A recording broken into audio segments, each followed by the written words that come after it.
This is a intriguing matchup tomorrow. Maybe for the first time in a real since that Clemson Notre Dame game. Yeah. We don't know who's going to win. This is a great. That wasn't intriguing. That wasn't too intriguing at the end of it. But yeah, I think so. I mean, honestly, you could say back when my senior year, where we played these guys, right here, where the highest scoring ACC championship ever. I just found that out this week. I didn't know that was a thing. And really, when you look at it, okay. Clemson had the one game where they were really hot for a couple after that Notre Dame loss. North Carolina has really been fading these last two. How do you figure that out? Who's going to really rise up? And when your back's against the wall, you're in a championship type game, you expect players to really rise up and play at a whole new level. So I think that a lot of people all week have wanted to make out of it who's hotter, who's feeling better. I think you throw all that away. I don't think the experience really matters for Clemson. I know a bunch of these people on this team have played in this game. I don't think it matters. I really don't. I think that this is, throw everything out, it's a championship game. You're going against the player of the year in Drake May, and you better bring it.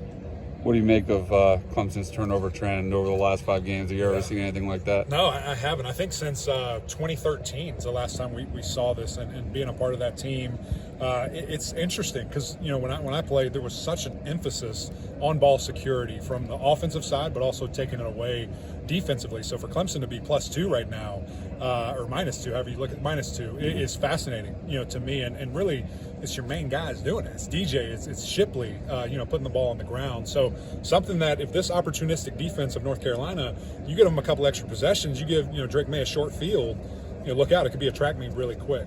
Eric, obviously both of these teams before the season, especially North Carolina as the season went on, had playoff hopes, and obviously things have changed with that in the last few weeks for each side. But do you get a sense from each side that they're starting to understand kind of the significance of this and what is still at stake tomorrow night? Sure. I think a lot of people again kind of have asked, is there some juice that has left this game? I think that the obvious question is yes. There's no playoff implication, but at the end of the day, Clemson wasn't here last year. North Carolina hasn't been here since 2015. This matters. This game is very important. Winning this conference is very important, and so there's also a potential Orange Bowl berth, on the line. Back in the day, that was something that was incredible, to go play in that, and still is for the New Year's Six Bowl. So a lot on the line. I expect we see, just really great effort from both sides, and then who can go to the fourth quarter, who can get it in a heavyweight bout, where they're ready and they're rolling. Anything on the line between you and Trey this week? I guess what's interesting? Yeah, it's fascinating. I thought there'd be a little bit more of that. I was waiting for him to be here. I guess he's scared to show up. I don't know what's going on. Maybe he's a little later, Amy. That's probably what it is. I'm sorry. I was going to say, if Drake May has time, what do you think Clemson's answer to someone like Downs has to be to keep them out of the end zone or from catching those long balls? Yeah, he is getting the ball at such a high rate. He's being targeted at such a high rate, and when throwing the ball, Drake is 77% completion rate. So that's a fascinating number to look at a guy who everybody knows he's going to be touching the ball. If he gets 15 or less targets, I think it's a bad day for Coach Longo and for that offense. I think you have to get him involved, have to get him the touches. And at the end of the day, the unfortunate thing for Clemson is it's not like Boston College and Zay Flowers, where that's kind of it. That's the guy, okay, let's put a safety over him, let's be physical on the line.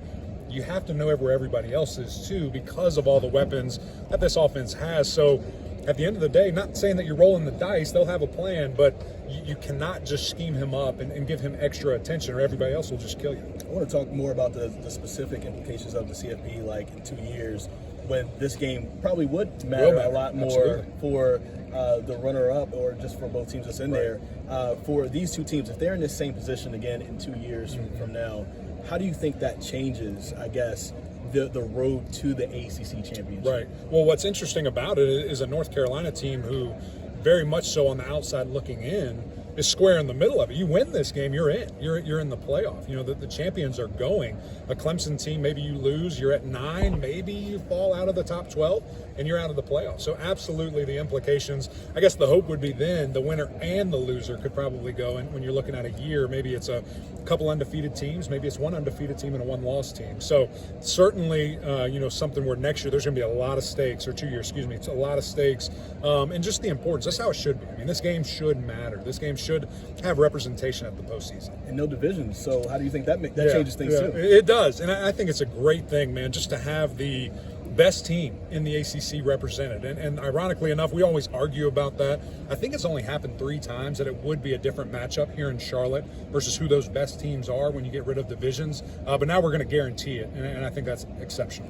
The injury to Bill Collins and how Clemson's wide receivers fared last week. Do you think it's possible we might see more Adam Randall, even Cole Turner, or even some 21 personnel? Yeah, something, anything. I think that at the end of the day, the biggest frustration from Coach Sweeney, the staff, has been the drops and been let's get some help for DJ. Let's get some help from the wide receivers. Make those plays. Offensive line block a little longer. There's a guy wide open downfield. So absolutely, I think other guys are going to get their opportunity.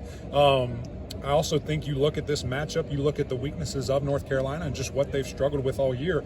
I wouldn't be shocked if Shipley touches the ball 20-plus times tomorrow night. Drops were a big problem last year, but not as much this year. But here and there, last week it kind of reared its head. Yeah. The receiver, has there been a drop off in the receiver play since Jeff Scott left, in your opinion? Well, it's interesting. I mean, these are Jeff's guys, right? I mean, these are guys that he recruited, and so is it a coaching thing? Is it just a player thing? Is it our quarterback can't give me the ball if I'm the third read, so I'm not going to run this route as hard? It's a fascinating problem that you look at this offseason.